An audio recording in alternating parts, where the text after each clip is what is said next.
Now, if you remember from 2 weeks ago, the key word in chapter 1 was turn. Ruth and Naomi returning from Moab to Judah, and that word appeared over and over again in chapter 1. Well, the key word in chapter 2 of Ruth is this word, favour. It only occurs 3 times here, but it's the only time that it occurs in this book.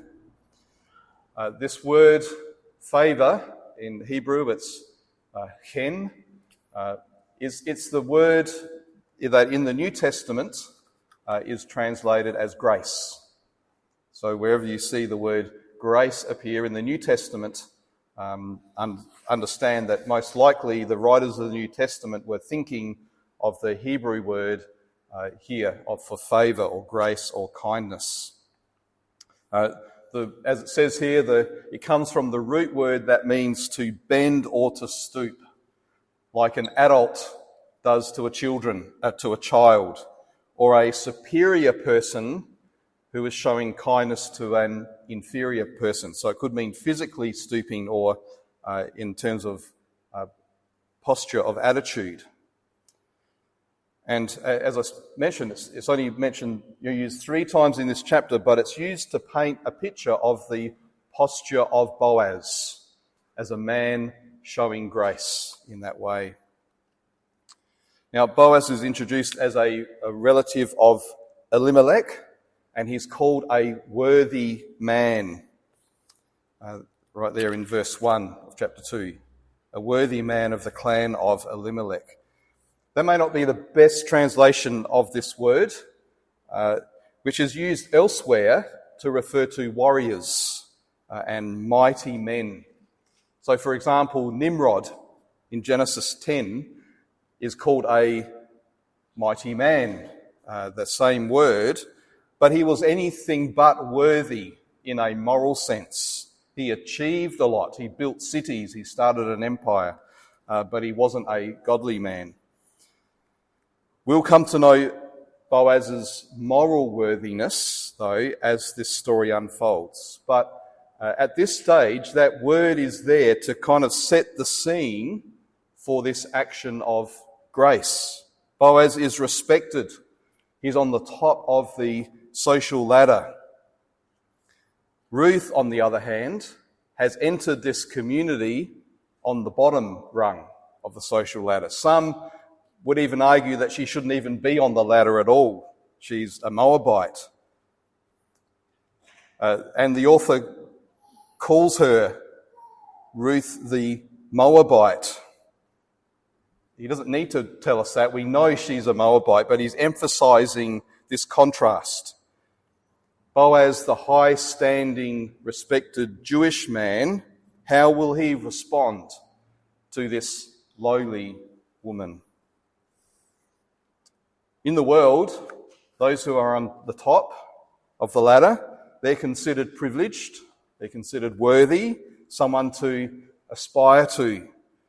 But biblically, those who are on the top shouldn't think of themselves in terms of worth or worthiness, but in terms of responsibility. What they have is not their own. It's been given to them by the Lord so that they may reflect his character by showing kindness to those below them. And most of us fall into that category, don't we? If you look at the world globally, we're up there in the top 3% of those who have everything we really want and need. We're at the top in many ways. So being in a high position means that person has a responsibility to stoop down in order to lift others up. Because this is what God has done for us in Jesus. 2 Corinthians 8:9 says, you know the grace, there's that word, grace of our Lord Jesus Christ, that though he was rich, Yet for your sake he became poor, so that you by his poverty might become rich. And the gospel shows us this stooping down of God towards us is twofold. Firstly, he who was in very nature God didn't consider equality with God something to be grasped, but he humbled himself. He became a human being in order to serve his Father and to serve us. The Master came to serve those who had been created to serve him. And then his grace is demonstrated in that while he is still God, he's become a man, but then he was obedient all the way to death on a cross, in which he descended even lower, right down into the guilt and shame and grief of our sinfulness, into the hell that we deserve, stepping under the wrath of God in our place. See, grace isn't merely being nice. Grace is scandalous. Because we see in the gospel, grace involves the one who is deserving of all glory and honour and praise, voluntarily becoming sin, becoming a curse for us who only deserve wrath. It's the person at the very top becoming the person at the very bottom and giving us something we don't deserve. So Ruth, in her lowly position, she goes out knowing that her only hope is that someone will show her this kind of favour or grace. All 3 times this word favour appears in this chapter, it's on her lips. And when we see the way she says this word, what we see is a beautiful portrait of God's grace at work and how we should understand God's grace at work in our lives. We'll see Boaz showing grace, but we should remember Boaz is a shadow, a type of Jesus. So as we see Boaz showing grace, it's not there primarily to teach us a moral lesson of how we should be gracious to someone else. We're supposed to look beyond Boaz to see how God in Christ has been gracious to us. Firstly, we see that she says, I need grace.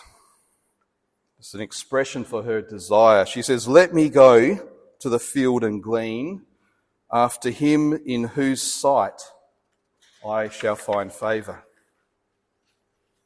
Now at this stage, she's going out with no guarantee, apart from knowing the good laws that the Lord gave Israel.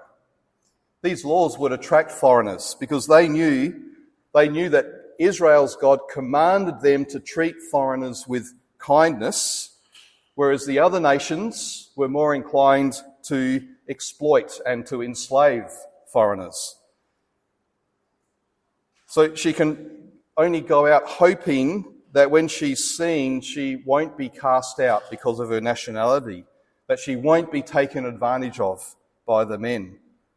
She has no idea from whom she might find grace, but she has to take that chance since this is her only means of surviving, of support. Verse 4 then is a hint of the author's sense of humour. The English says she happened to come to the part of the field belonging to Boaz. Another translation I read says, by sheer luck, she ended up in Boaz's field. The Hebrew is literally her chance chanced. And I think we should imagine a smile on the face of the author as they're writing these words, because the author and us know that actually chance has nothing to do with this. Behind the unexpected coincidences and luck of life is the sovereign hand of God, who works all things together according to the counsel of his will. Whether it's throwing a plum over your shoulder. What's the chances? Well, actually it's not chance. God's sovereign hand is working in all things.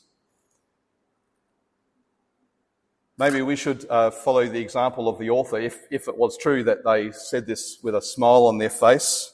Next time someone says, I was really lucky that this thing happened, we shouldn't respond with a stern rebuke, saying, well, don't you know about God's absolute sovereignty? Maybe we should just laugh and remind them that God cares too much about us to just leave things to chance. Ruth has taken a chance to go and glean, but whether she realises it or not at this point, the caring hand of the Lord is behind her every step of the way. Second time she uses this word, it's as if to say, what grace is this? It's an incredulous wonder at an unexpected measure of grace.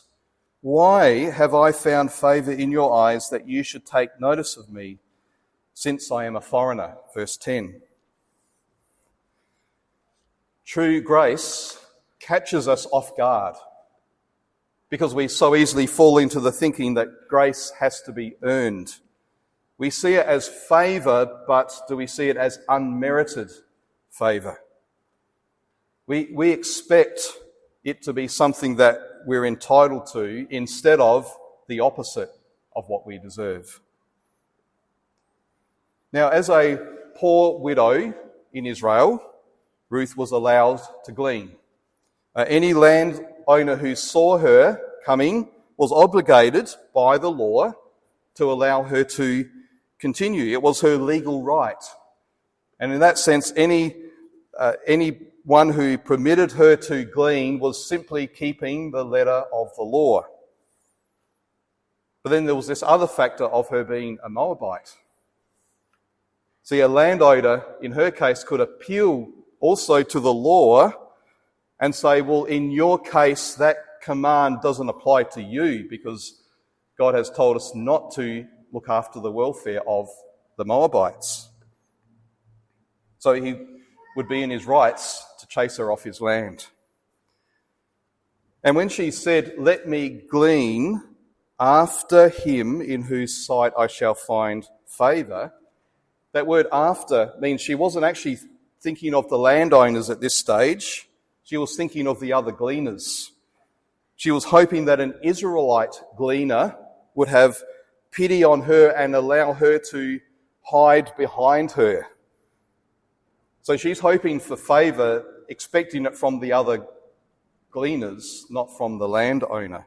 But then the landowner, Boaz, again, coincidentally, unexpectedly turns up. And he spots Ruth. And this is the critical moment in the story. If this was a TV series, the episode would stop here and you'd have to wait for another week to see what happens next. Or if you're on Netflix, you can just click to the next episode, I guess. But we'd be left hanging, wondering, this is the point of, are things going to go well or not? What's going to happen next? And what we find out is that Boaz knows more than just the letter of the law. He knows the spirit of the law. And so he goes over and above the law's requirement. He invites her to become a companion with his female employed workers. And he ensures that she's kept safe from the male workers. And then see how he gives her free access to his water supplies. He's showing himself to be a mighty man, a worthy man, not just in social status, but in character. And see how, as Ruth expresses, Boaz hasn't merely seen her. She says, why have you taken notice of her, of me? He's given special attention to her with the intention of doing good to her. Again, reflecting the action of the Lord who visited his people in distress with the intention of doing good for them. So this isn't just grace. This is grace upon grace. It's grace that comes not because of the worthiness of the receiver, but out of the goodness of the giver. Now, I'll understand, though, if you object to what I've just said of that portrayal of grace from Boaz, based on what he says in answer to her question in verses 11 and 12. He knows who she is.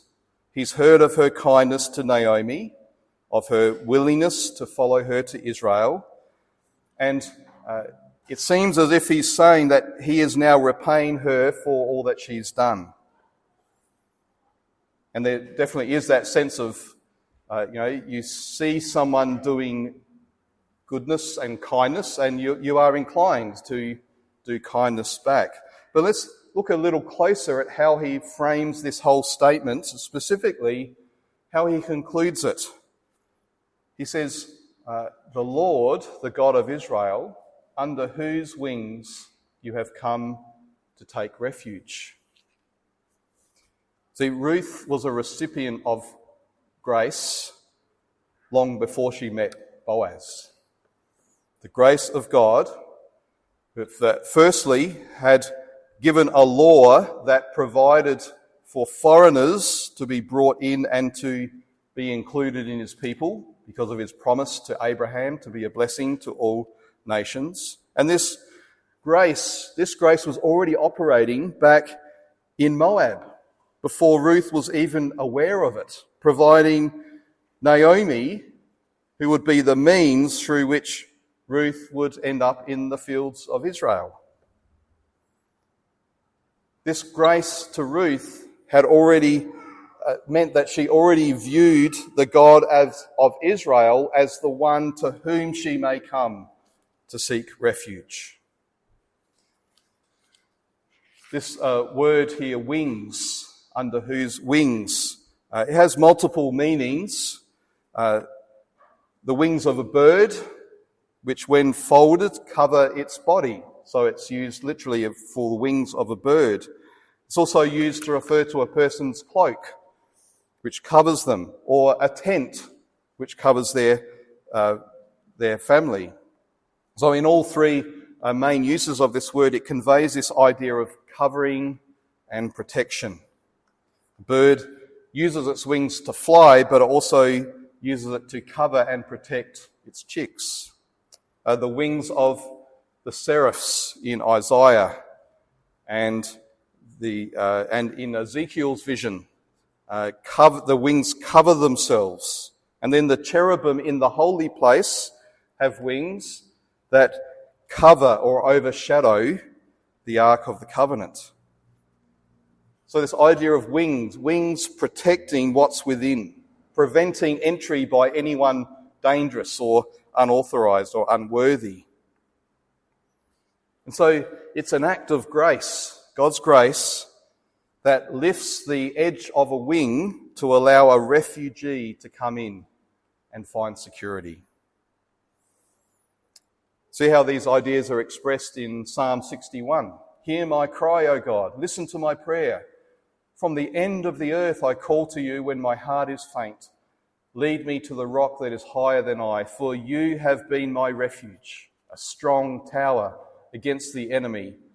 Let me dwell in your tent forever. Let me take refuge under the shelter of your wings. Remember this imagery of wings, because it's going to come up again next week when we look at chapter 3. But what came first is the question.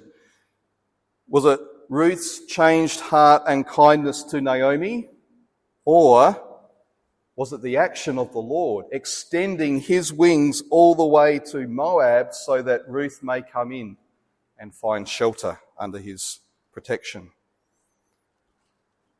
When we see it that way, that grace came first before her actions, why have I found favour in your eyes? We'll see how that is echoed in the question in Jesus' parable of the sheep of the goat and the goats. The question that the sheep ask of Jesus. Then the righteous will answer him, saying, Lord, when did we see you hungry and feed you, or thirsty and give you drink? And when did we see you a stranger and welcome you, or naked and clothe you? And when did we see you sick or in prison and visit you? The sheep are caught off guard by Jesus' words, Jesus' commendation of them, because they did their works, they did these things out of hearts that were transformed by grace, not to earn merit. If they were doing it to earn merit, then they would certainly know when they had done these things, and they'd be there with a list of all of their good deeds. But because their care of Jesus' disciples was the outworking of grace, they weren't looking to get credit, because they knew that really what they were doing was really God working in them and through them. So they hadn't kept a record. So Boaz's expression of grace towards Ruth is simply the visible, tangible manifestation of the Lord's grace that had already been shown to her and was already working out through her. Boaz saw grace at work in Ruth and he responded with grace. It's a bit like a perpetual motion machine, except this one actually works. Boaz witnessed God's grace in Ruth's situation. He witnessed grace outworking in her life, and this display of grace inspired him to well up with the same grace that he knew had come from the Lord. And so he then shows this grace to Ruth. You know, there's a New Testament description of this dynamic. It's in Hebrews chapter 10. Let us consider how to stir up one another to love and good works, not neglecting to meet together as is the habit of some, but encouraging one another, and all the more as you see the day drawing near. There's nothing so foolish as a Christian thinking that they can live the Christian life on their own without the fellowship of God's people. A Christian who thinks they can still obey Jesus' command to love one another but do it all on their own. The motivating energy for true love and good works from the Lord is actually mediated to us through our brothers and sisters in Christ as we gather and confess together the hope that we have in Christ.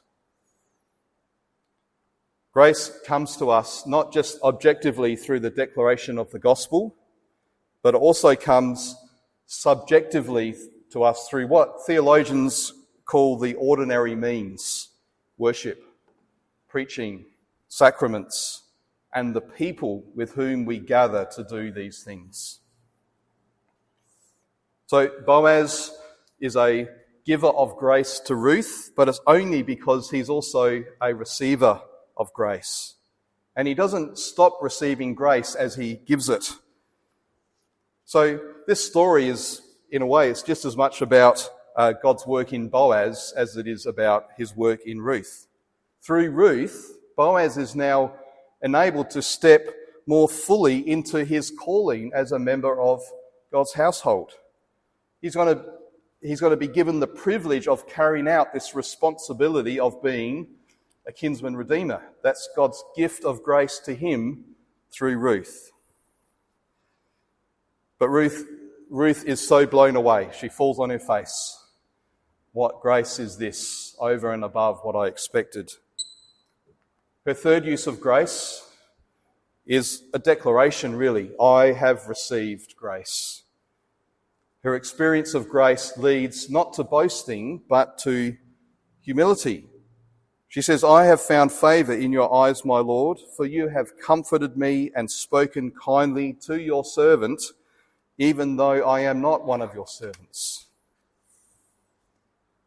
Ruth could have said in response to Boaz's comments, yes, I have tried to be kind to Naomi, especially since I owed it to her for her kindness to me in Moab, and I'm proud of myself and what I've achieved. So I accept your kindness to me as something I deserve. But grace doesn't allow us to boast.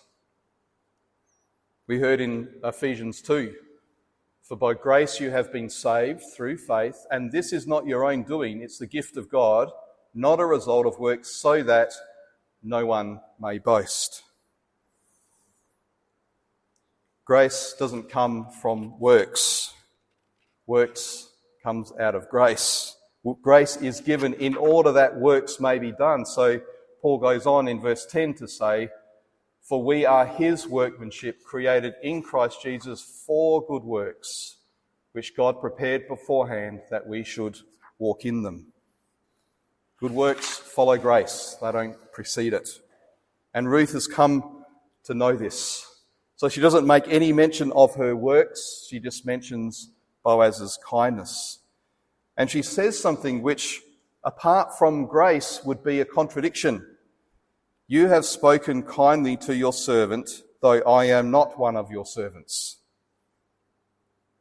I am your servant, but I'm not your servant. That's what she's saying. You've attributed to me a position that I don't qualify to hold. You've called me something I'm not. I'm an outsider, but you've treated me as if I was a member of your household. Grace calls a person something that they're not. They have credited to their account something that they haven't earned.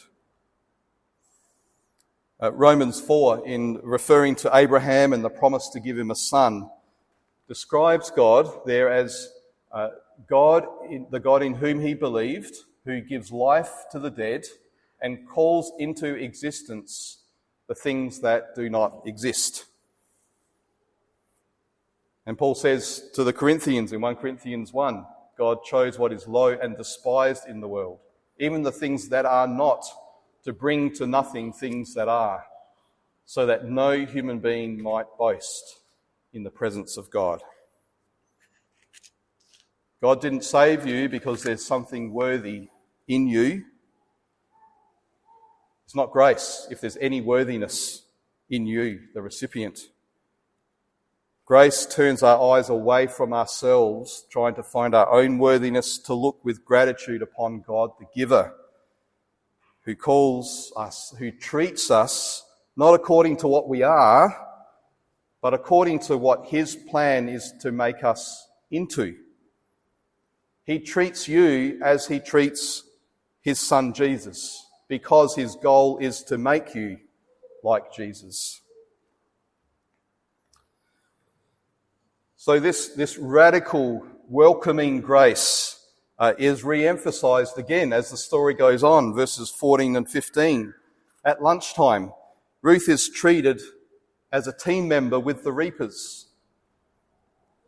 She's told to draw near, and then she's given bread and wine, the food that was provided for the reapers. Dip your morsel in the wine, Boaz says to her, and it should make us recall Jesus at the Last Supper, as he dipped his morsel in the wine and gave it to his disciples. It signifies fellowship. For Jesus, it was fellowship even with Judas, who was about to go out and betray him.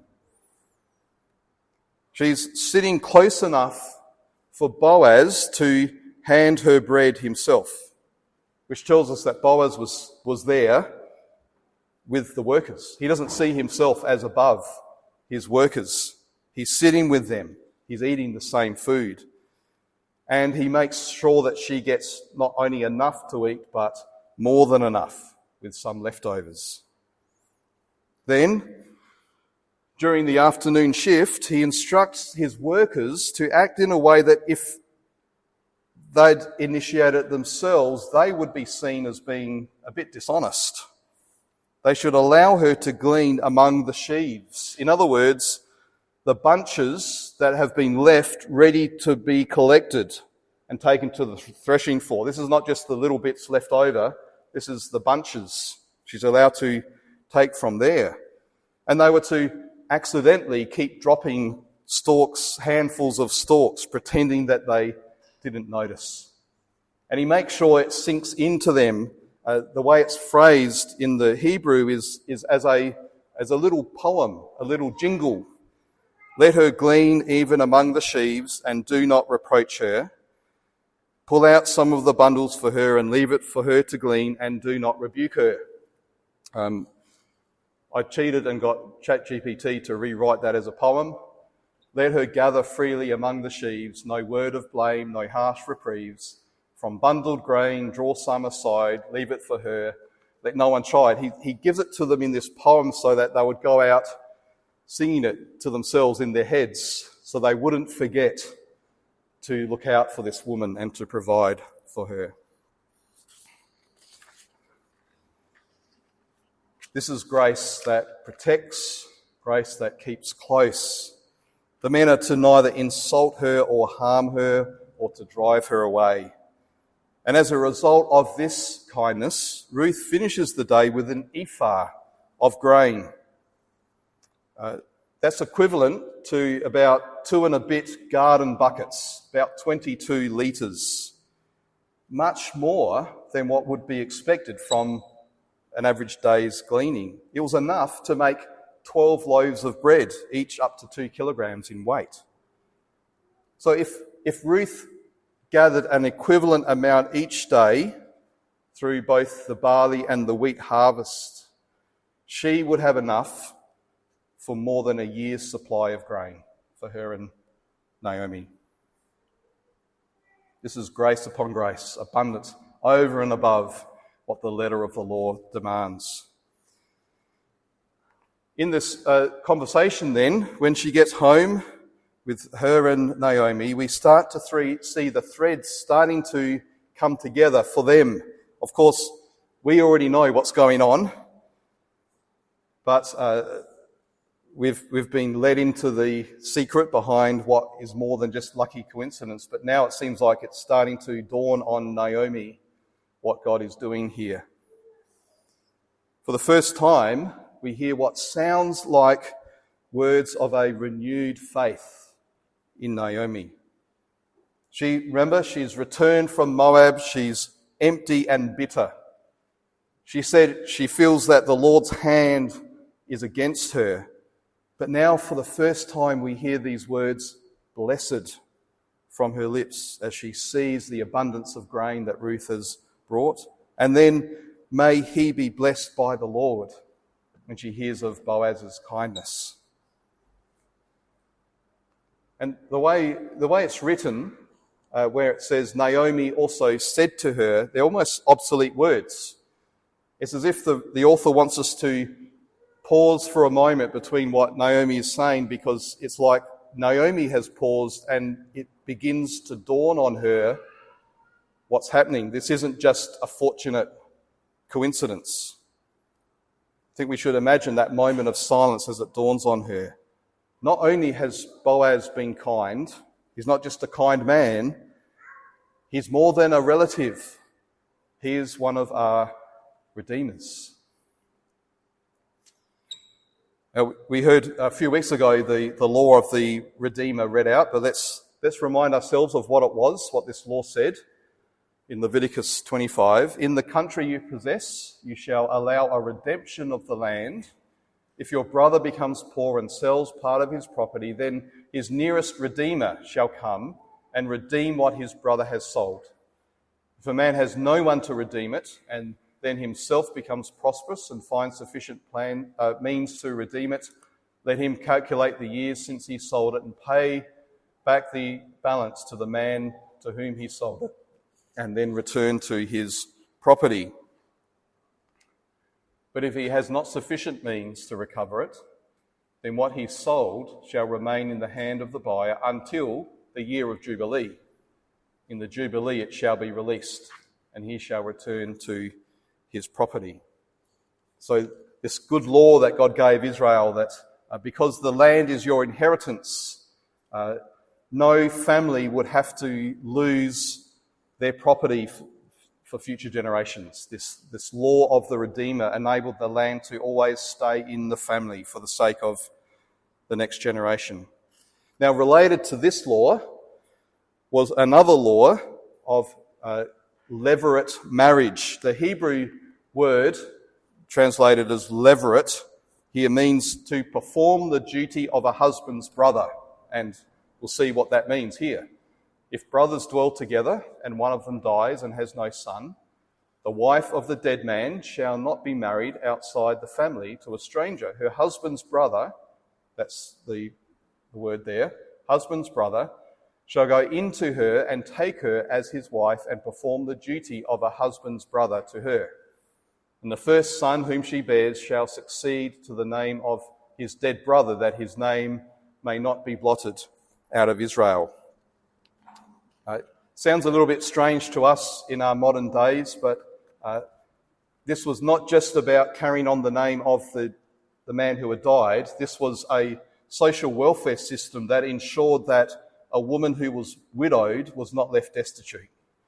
She would be brought into another family and be provided for and cared for in a world where a woman on her own would have nothing, no means to live. So these two laws, they're two separate laws, but they're based on that same principle of ensuring that the inheritance and the family line of everyone in Israel is preserved. It was one of the ways that the Israelites could be instruments of God's promise of their inheritance in the land and of fruitfulness that he'd called them to. Now at this point, Naomi uses this word redeemer. So she's referring to that first law about redeeming the property. She doesn't use the word husband's brother. So she's thinking of Boaz at this stage as someone who can help them with their financial situation. See, Naomi would have to sell the family home in order to survive as a poor widow. And now it hits her. This wealthy relative has both the means and the responsibility to redeem the property, to keep it in the family, and ensure that they have a place to live.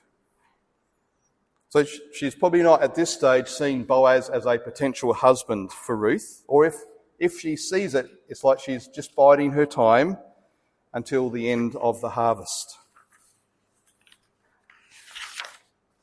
Something else to point out about this part of the story is that this passage is full of relational references to the relationships between the people. 4 times Naomi is described as her mother-in-law. Twice Ruth is called her daughter-in-law. And on another occasion, Naomi just calls her my daughter. And in the centre of the chapter is Naomi's declaration that Boaz is a close relative. What the author's doing here is making a shift in emphasis. In chapters 1 and 2, the focus was on just the sheer practicality of surviving. Will we who have returned empty be filled with bread? Now the emphasis is shifting towards relationships. See, the real emptiness isn't a lack of bread, but it's a loss of family members. No guarantee of the family line being continued. But now with the problem of empty stomachs being solved with this generous provision of grain, the real filling, the filling of an empty home with a family, now that can begin. And that's ultimately what covenant is all about.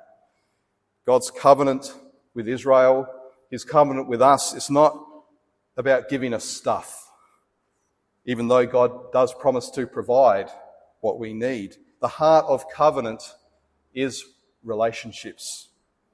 We live on bread, sure, but not on bread alone, but on every word that comes out of the mouth of God. His word in which he comes into a relationship with us and draws us into relationship with himself and with one another. Now, as I said, Boaz's demonstration of grace towards Ruth is just a shadow of Jesus and what Jesus does for us, the church. He's stooped down from his high position. He's showed this radical, inclusive, welcoming grace based not on what we do, but as an overflowing of his kindness and love. So we might be tempted to look at Boaz and think, well, the lesson from this is I need to copy him in his gracious action towards others. And if you do that, you'll do well. By all means, follow Boaz's example in the way that you show grace to one another. But if Boaz represents Jesus, ultimately we're not to copy him, but we're to copy Ruth. She's the one that we are to identify in this story, the recipient of grace upon grace, who's caught off guard, who's amazed by the wonder of such great kindness that's been shown to us who are outsiders, who are lowly, who are unworthy.